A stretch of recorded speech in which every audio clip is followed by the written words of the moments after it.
पहले के समय में छा गुरुजी हाँ जी नाम केवल दुई आदमी के भाबा वाह केकर सुनाई जनता का हो हाँ अच्छा नहीं जनता याद अजय बड़ा बढ़िया काम कर जाओ हाँ याद अजय बड़ा खराब काम कर जाओ वाह बीच वाले का गिनती कम होबे नहीं कर बीच वाले वैसे बिना काम कर रहे थे अच्छा ठीक बा क्या कहना बड़ी सुंदर कहानी प्रयागराज की पावन धरती बा और प्रयागराज की पावन सरजमी पर बिरहा के पारखी लोग बैठते हैं वाह 4 लाइन कवि जी भूमिका के अंदर भाव देते हैं कैसे गुरुजी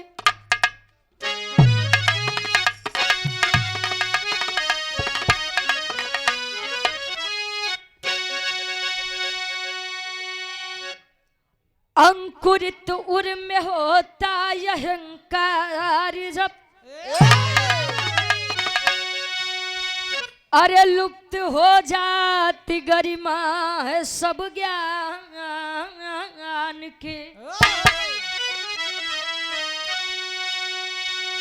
अधर्म की राह अग्रसर होता है मानव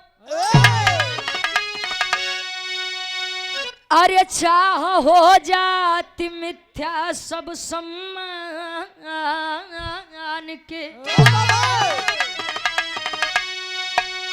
असत्य पे सत्य की जीत होती सदा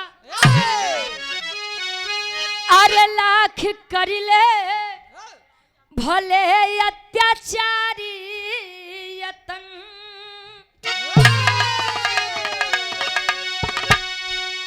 फूटता है घड़ा पाप का एक दिन अरे रोक सकता नहीं वह कुल का पतन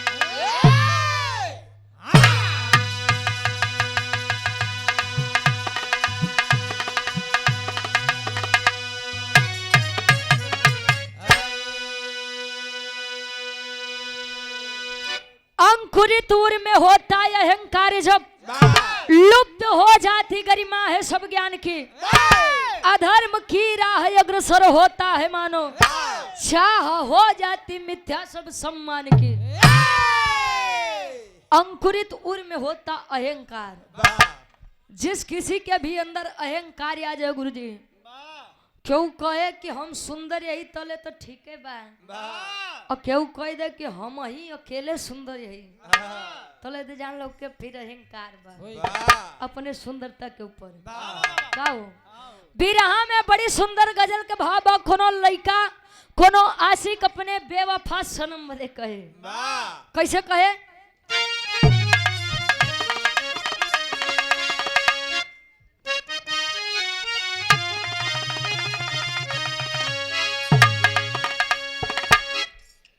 मेरे खून दिल की मेहंदी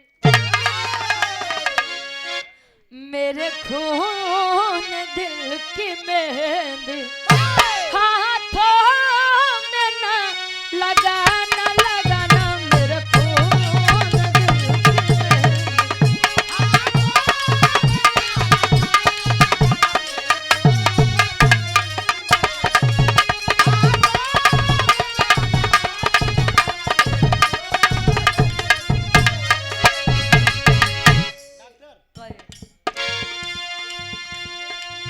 अरे मेरे खून दिल की मेहंदी हाथों में ना लगाना जब निकले मेरा जनाजा जब निकले मेरा जनाजा सहनाइयाँ बजाना बजाना जब निकले मेरा जनाजा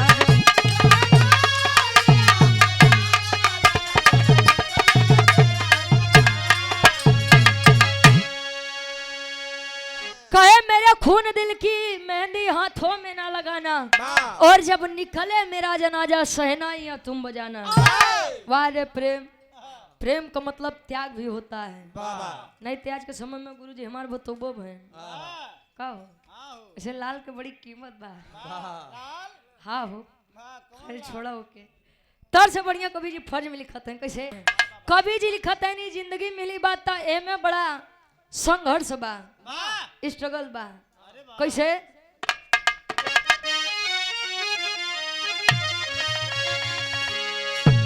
अरे लाखों मुसीबत आए लाखों मुसीबत आए उसे हंस कर गले लगाना लाखों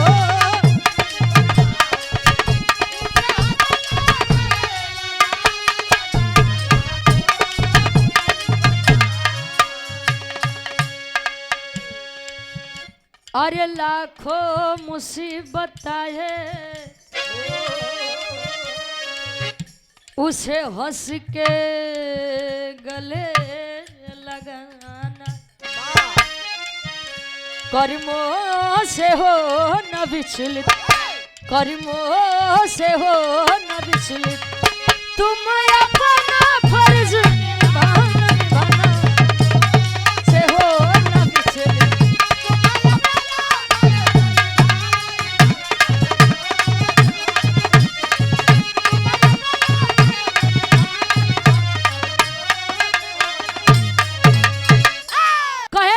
मुसीबत आए उसे हंसकर गले लगाना और कर्मों से होना विचलित तुम्हें अपना फर्ज निभाना। एक बात बड़ी सुंदर और प्यारी लगी थी रावण की। अंत समय उन्होंने कहा था कि रावण मर सकता है लेकिन रावण झुक नहीं सकता है। यह जिंदगी केवल एक बार मिलती है और डर डर के जीने वाले इस जिंदगी में ना जाने कितनी बार मरते हैं, लेकिन निडर होकर के जो जीते हैं वो जिंदगी में केवल एक ही बार मरते हैं, वो भी अपनी मौत पर मरते हैं। क्या गुरुजी? ऐसे कहानी का शुरुआत कैसे?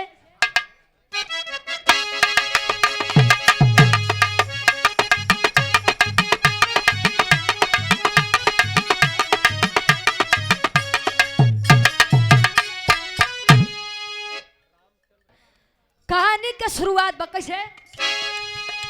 होता समय बलवान वेद शास्त्र बताते,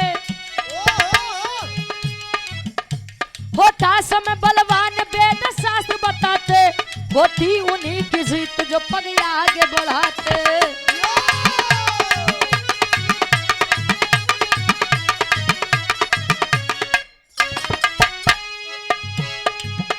सीता हरण किया था कानन में दशानन, सीता हरण किया था कानन में दशानन, पापी कुलीन कर्म किया घोर या पावन।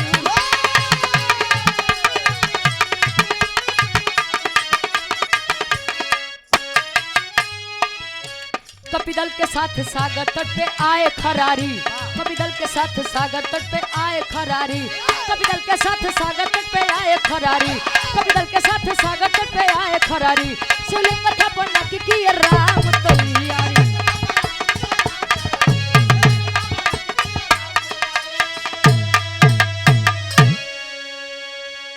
कहे होता समय बलवान वेद शास्त्र बताते हैं। समय की कीमत यदि आज आप लोग नहीं करेंगे तो आगे चल के समय की कीमत, समय आपकी कीमत नहीं करेगा। एक बात जान लीजिए, समय सब खा जाता है। जिंदगी में कुछ कहने का, कुछ करने का समय सबको मिलता है। कोई सो के उसे गवा देता है तो कोई चैतन्य रह के उसका फायदा उठा लेता है। तब बाद में आदमी रोए लगे, भगवान हमारे पता नहीं किस्मत कौन कलम से लिखे है। कहो कहानी का तनी आप लोग समझ ला। लोग कहते हैं कि रामायण काल्पनिक है, अगर ठीक है काल्पनिक ही सही, लेकिन अगर देखा जाए तो बड़ी अच्छी, बड़ी कीमती बातें बताई गई हैं। कुछ आदमी तो कहे हैं कि अगर ईश्वर सच में होते हैं तो लक्ष्मण जी के शक्ति बाण लगा रहे तो राम जी तो लगवा ही रहे। राम जी चाहते हैं तो उनका ठीक कर देता है। वो काहे संजीवनी बूटी बदे चल दे हैं। ये बताया गया है कि हमेशा दुआ पर ही भरोसा मत करिए, दवा पर भी भरोसा करिए। नहीं मरीज के जरूरत बात दवा के तू करत है दुआ। हाँ तो कुल नासे बगुरु जी। हनुमान जी तनी सब विचार करिए आप लोग। प्रभु श्री रामचंद्र जी 14 वर्ष का वनवास करने के लिए गए, माँ सीता का हरण हुआ, चल दिए अपने पूरी वानर सेना के संगे लंका नगरी पर चढ़ाई करे बदे।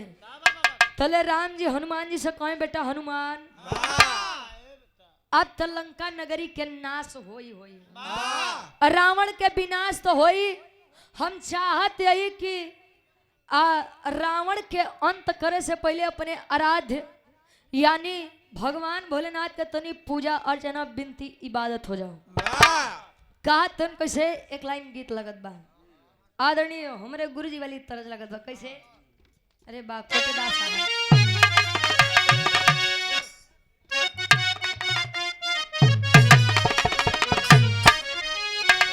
दुलही के अपने सैया जी से, अरे बाली और झुमका भुलाई जा, बाली और झुमका भुलाई जा, नथुनी पगोली चले टप बनवाई गा, बाली और झुमका।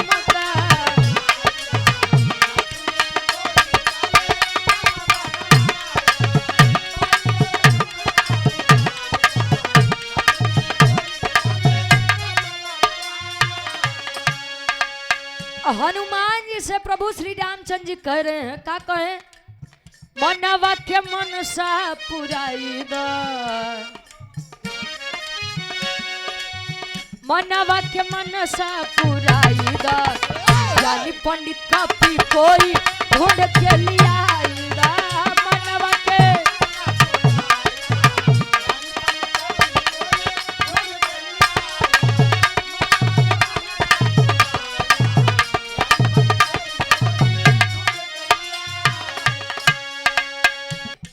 राम जी कहें सामर्थ तोहरा में बाटे कपिराई, अनुष्ठान विप्र जी से देता करवाई, अनुष्ठान विप्र जी से देता करवाई।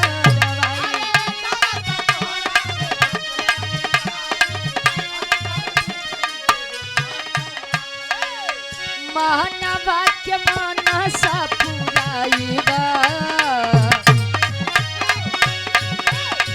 मानवा के मनसा पुराई गा, यानी पंडित का भी कोई ढूंढ के लिया गा।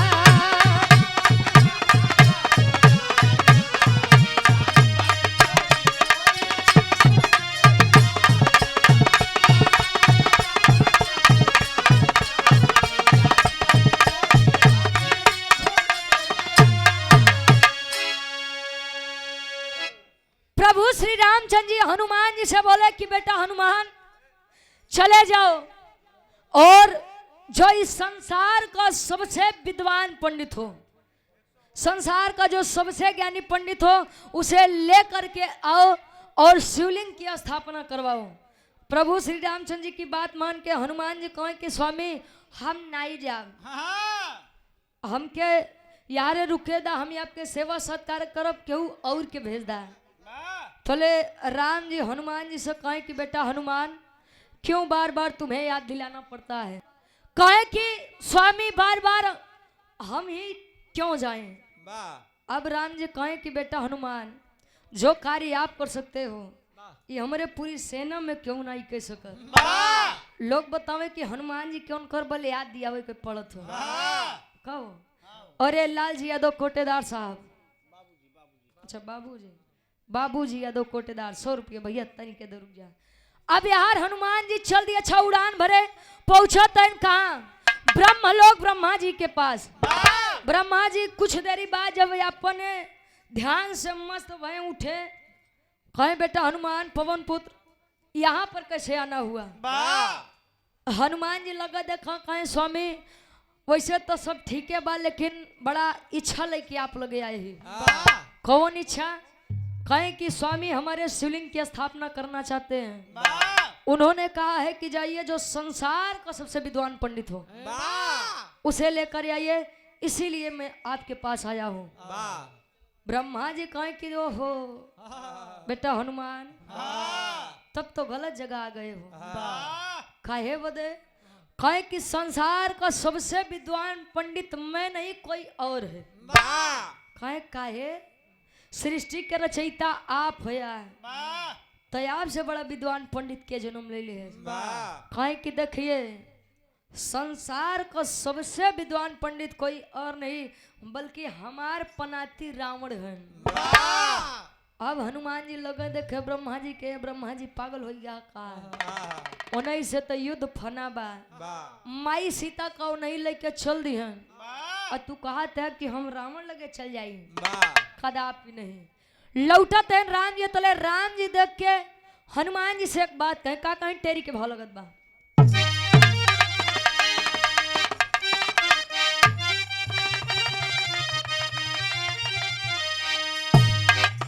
अरे खरारी तब बजरंगी से कहे, अरे राम खरारी तब बजरंगी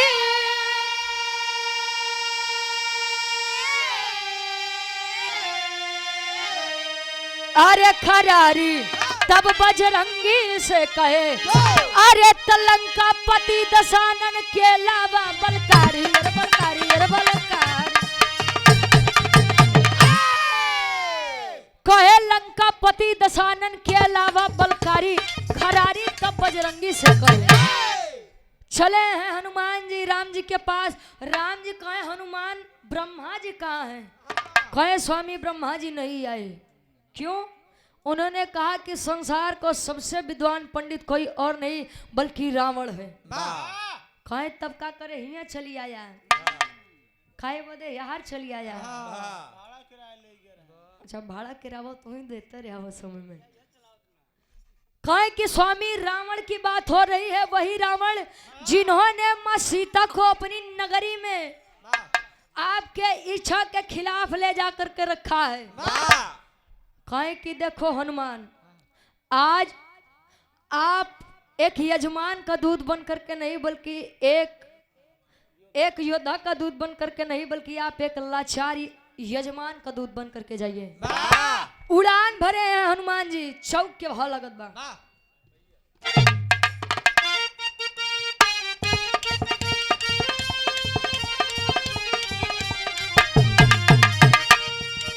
चले राम को शीश झुका के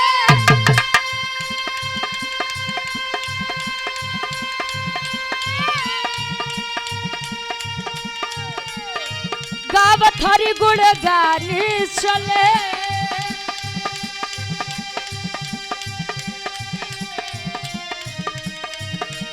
चले भक्त श्री रामचंद्र के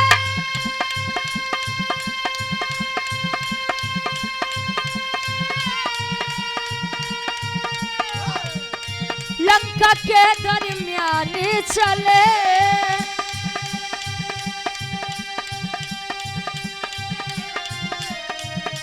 चले काज हरि हित में करण को, चले काज हरि हित में करण को, पवन पुत्र हनुमान चले।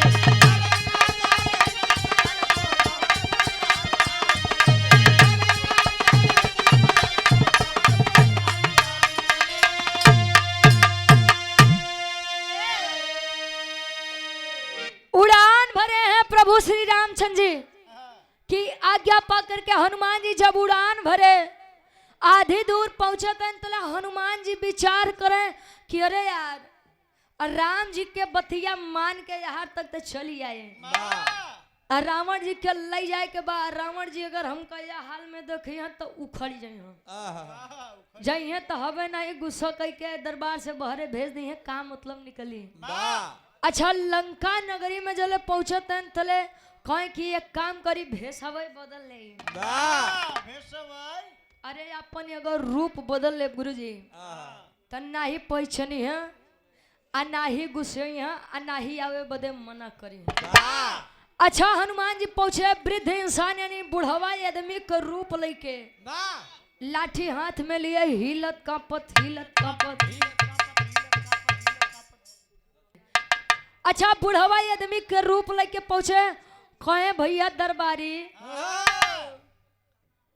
रावण जी के नगरी है बा कुल दरबारी कहे रे बाबा कुल से चली आया ई सोने के महल देख के नहीं लागत बा कि इहे रावण जी के नगरी बा कहीं बेटा आँख से थोड़ा कमजोर हो गए हैं को गुरु जी कहीं आँख से थोड़ा कमजोर हो गए हैं भैया सीटी लेत बा रुकला कहीं तब कहे कि बेटा वो घर पर थोड़ा पूजा हमने करवाया है और कोनो ठीक ठाक पंडित नहीं मिले या से हम चल दिया सुने कि रावण जी बड़ा बढ़िया पूजा करवाओ थे कहे बाबा तू बूढ़ी आदमी है तनी सब पास आवा तो एक बात बताई अच्छा आए कहे क्या है कहे कि अंदरवा रावण जी राम जी से लड़े बदे योजना बनावत है कि या बार युद्ध में कमल लेके जाई तले हनुमान जी विचार करत हैं कि देखा है हम तो यार पूजा पाठ करवा बदे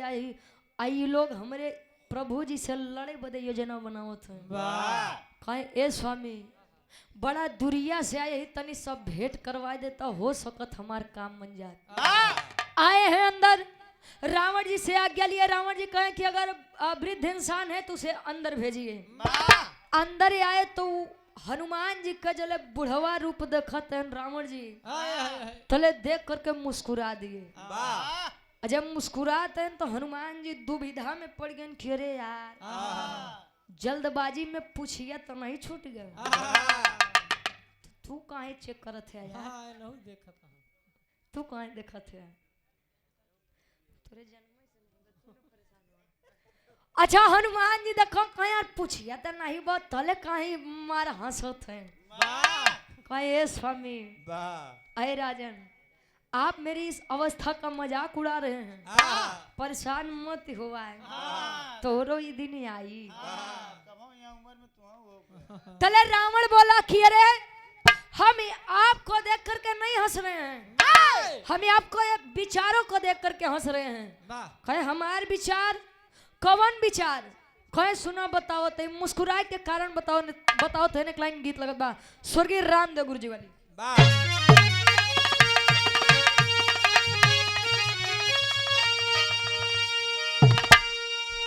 अरे त झुलनिया के गुजवा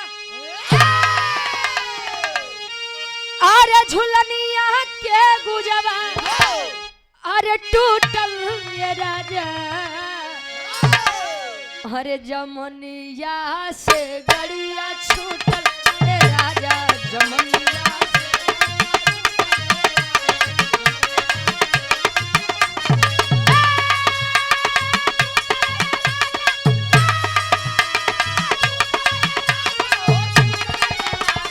जमनिया से गड़िया छूटल है राजा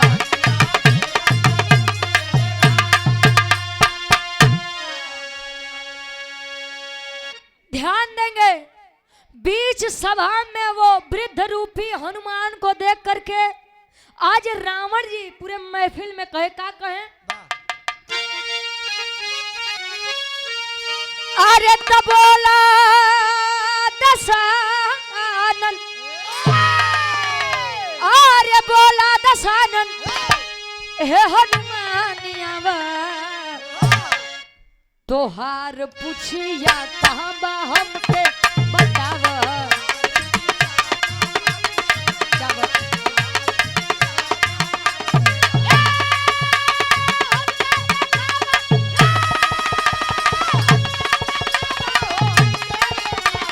तोहार पूछिया कहाँ बा हमके बताव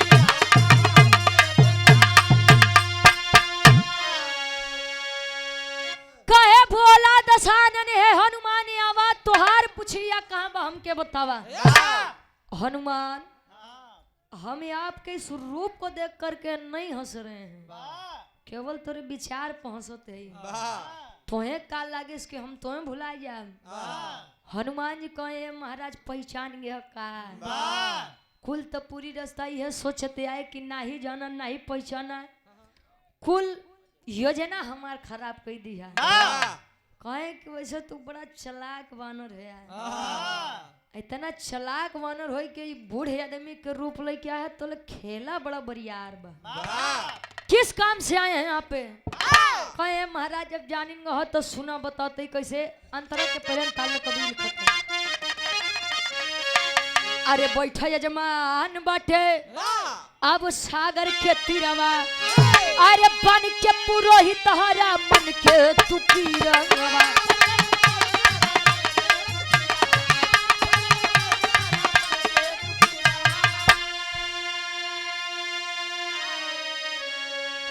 अरे आप शिवलिंग के, अरे आप शिवलिंग के पूजा करावा, तोहार पुछिया कहाँ हमके बतावा।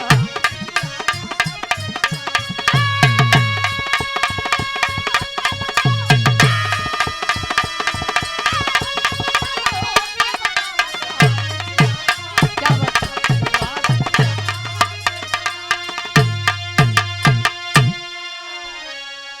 कहे आप शिवलिंग के पूजा करावा। थिया सुने स्वामी से मनावन करत है कि ये स्वामी इतना दिन से कहा था कि सीता के चली या छोड़ी आवा, नहीं मानत है। आज हमारी एक बात मान ला, खाली एक बात।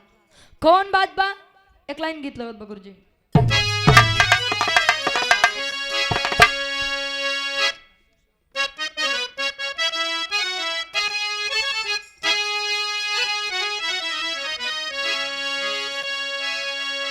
अरे प्रभु आप बसो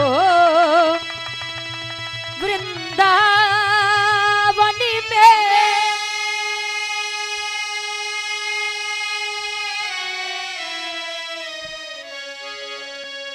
अरे प्रभु आप बसो वृंदावन में, मेरी उम्र बीत गई गोकुल में। प्रभु मेरी उम्र बीत गई गोकुल में।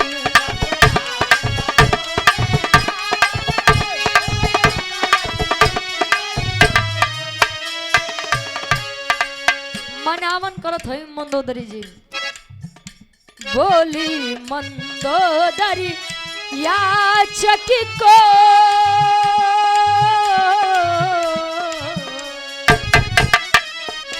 बोली मंदोदरी याचक को, खाली लो दाना ठीक नहीं।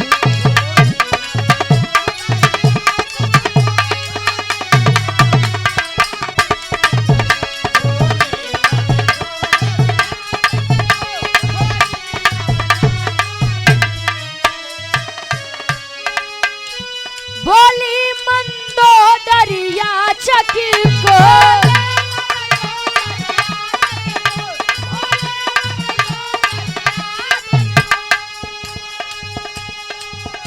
अरे खाली लौटाना ठीक नहीं।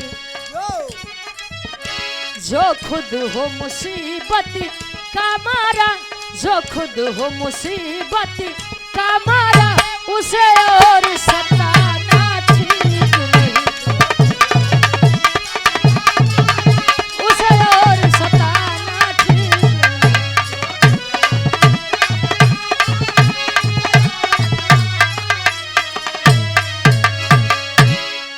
कहे जो खुद हो मुसीबत का मारा, उसे और सताना ठीक नहीं है। ए स्वामी, वेद शास्त्र में भी लिखा गया है कि अतिथि देवो भव, मेहमान भगवान के समान होता है। अगर आज हनुमान जी यहाँ पर विनम्र भाव से आए हैं तो चले जाइए। अच्छा उठान रावण जी अपन पोथी पतरा है। अच्छा चल दिए, कहाँ जाना था? उस समुद्र के किनारे आमने सामने राम और रावण जी बैठे हैं। रावण जी देखे राम जी के, राम जी देखे रावण के। राम जी मन में विचार करें कुछ बोले, और रावण जी विचार करें कि राम कुछ बोले। तले रावण जी कहें ए स्वामी कुछ बोला, आप कुछ बोला। राम जी कहें कि ए स्वामी आप पुरोहित आदमी आप कुछ बोला। कहें ठीक है बताओ तुम कौन हो? कहें जी से इनका पते नहीं बा कि हम के यही। कहें कहाँ से आए हो, क्या दिक्कत है, और इस वन में क्यों भटक रहे हो, और समुद्र के किनारे क्या कर रहे हो? राम जी कहे तो नहीं पता बा जो हम पूछो थे कहे कि जेतना पूछी उतने बतावा। कहे महाराज हम अयोध्या नगरी से आए हैं। अयोध्या नगरी के राजा दशरथ के ज्येष्ठ पुत्र राम हैं। 14 वर्ष का वनवास करने के लिए हम इस जंगल में आए थे, पत्नी सीते के साथ, छोटे भाई लक्ष्मण के साथ। लेकिन वह दुष्ट रावण मेरी पत्नी सीते को ले जाकर के अपनी लंका नगरी में रख लिया। रावण जी कहनो हो ये तो बड़ी गलत बात बा। कहीं किए स्वामी आज हम पुरोहित बने हैं। अच्छा पुरोहित का मतलब ही यही होता है जो यजमान का पूरा हित सोचे। कहें आज हम पुरोहित बने हैं, जो भी इच्छा हो मांग लीजिए। राम जी कहें जवन मांगत थोन देबा। हाँ देबे। कहे तो मांगत है कैसे बिरहा के आखिरी तरस लगत बा। कोनो पान बेचे वाली कहे कैसे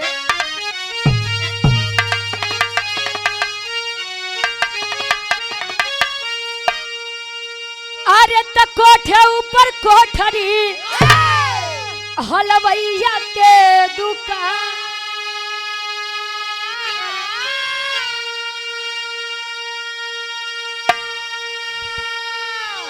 अरे हाथ से लड्डू छूट गया, अरे पनवरिया मारे अरे पनावा खैला राजा हमारी दुकान।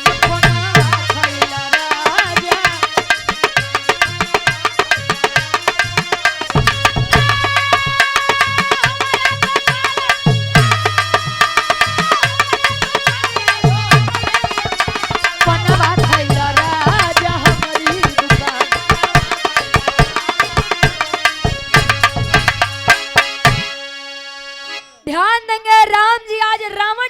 मांगे का मांगे। अरे वीर दशानन के आगे तब बोले हैं करता।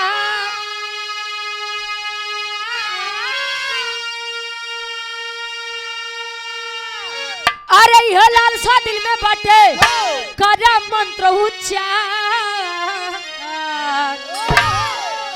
ए स्वामी अरे तले लंका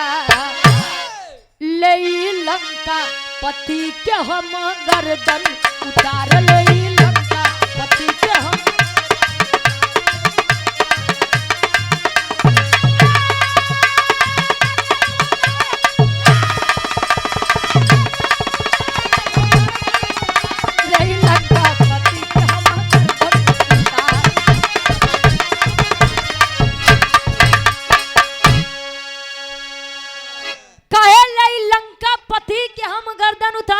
रावण से राम जी कहे कि जब भी मेरा सामना उस युद्ध में रावण दशानन रावण से हो स्वामी मैं उसके 10 शीश काट करके वापस आऊं।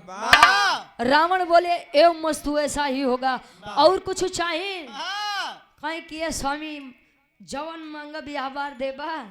कहे कि जब ये अपन इच्छा मृत्यु के वरदान दे दी है और का दे में संकोच बा। जवन इच्छा हो मांगला मांगत है एक वरदान और कैसे। अरे कुंभकर्ण से जब होवे लड़ाई तते असुर के समर में गिराई।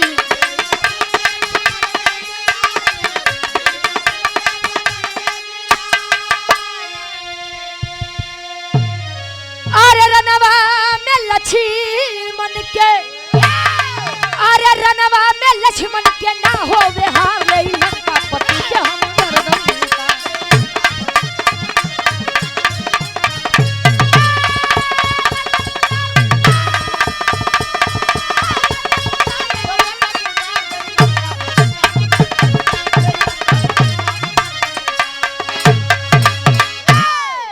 स्वामी कुंभकर्ण से भी झगड़ा हो तो मैं उसे भी परास्त कर दूं और ये पूरे इस युद्ध में मेरे छोटे भाई लक्ष्मण की हार नहीं होनी चाहिए।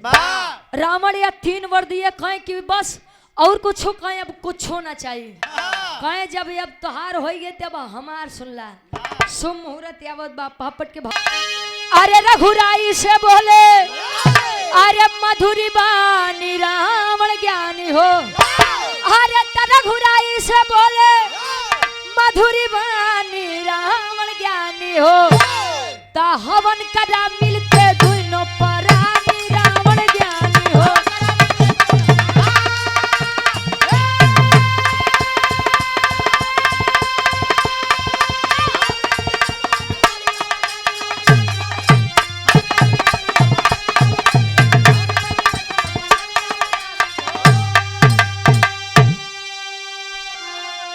अरे अशोक वाटिका गए दशानन सीता को ले आए हो कैलाश शैल से शिवलिंग लाओ हनुमत को भेजवाए हो। अरे आज्ञा पाकर चले हैं बन के खाने रावण ज्ञानी हो ता राम के बगल बैठी सिया सयानी रावण ज्ञानी हो। कहे मैं चाहता हूँ या हवन आप दोनों प्राणी मिल करके करिए। राम जी कहे स्वामी दिक्कत है बात के बाद कि हमार सीता हमरे लगे है ये नहीं है। गए अशोक वाटिका सीता जी को लेकर आए। हनुमान जी कहे अब एक काम करा कि सीता जी के यारे छोड़ दा तू चली जा। कहे कि देखिए मर्यादा पुरुषोत्तम कहे जाते हैं राम और इन्होंने वरदान मांगा है कि ये मेरे 10 शीश काट करके आए। अब ये नगरी में यहाँ 10 शीश कटी हैं तबे सीता इनकर हुई हैं। अच्छा अब धीरे धीरे समय बीतत बा कहीं आप जाइए कैलाश पर्वत से शिवलिंग लेकर आइए। समय बीता नहीं आए बालू के पिंड से शिवलिंग का आकार दे करके शिवलिंग की स्थापना कराए। अब उस जगह के नाम का पड़त बा गुरु जी जो ने जगह उस शिवलिंग की स्थापना भरे आखिरी भाव खड़ी के भाव लगत बा।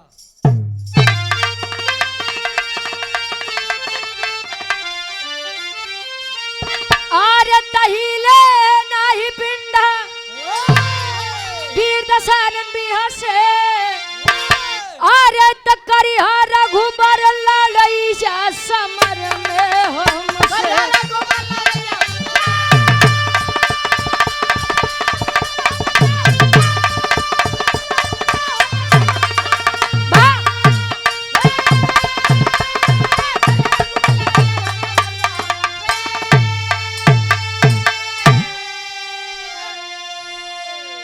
चले हैं शिवलिंग की स्थापना करा के तले राम जी पीछे से आवाज देते हैं स्वामी कुछ दक्षिणा ले लीजिए। रावण कहे कि ये राम तुम हमें दक्षिणा में क्या दोगे? थोड़े ईंट पाथर के मकान हमारे सोने के लंका रही तार एक मेहरारू वो हमरे लगे बा का देबा? कहे ना स्वामी कुछ मांगला।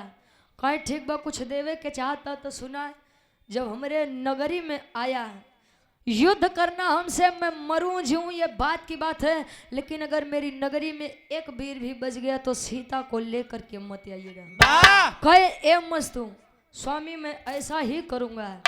अब भाई रावण के तो घमंड रहे कि 1 लाख पूत 1.25 लाख नाती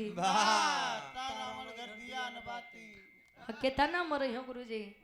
अब जरा विचार करेंगे उस जगह का क्या नाम पड़ा जहां पर रावण और राम जी के द्वारा शिवलिंग की स्थापना किया गया था और वर्तमान समय में आज भी वह प्रमाण के तौर पर व्याप्त है। कौन जगह बा?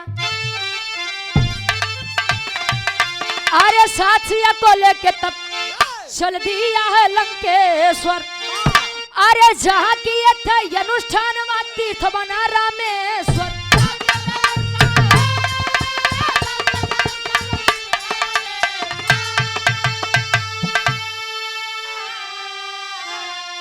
अरे तो दुनिया करती दर्शन समर में हमसे। अरे तो करिया रघुबर लड़ैया समर में हम। आज भी वह जगह व्याप्त है समुद्र के किनारे जिसे रामेश्वरम धाम कहा जाता है। जब भी लोग अपने पुरखों का तारण तार करने जाते हैं तो 4 धाम में एक धाम यहाँ भी है रामेश्वरम धाम जहाँ भारत का आखिरी छोर है और वहां से लंका नगरी ज्यादा दूर नहीं है। आखिरी में खानदान के परिचय बा। अब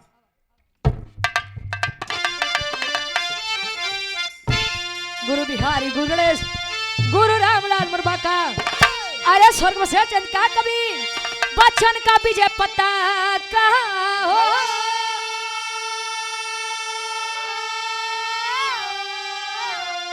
खरारी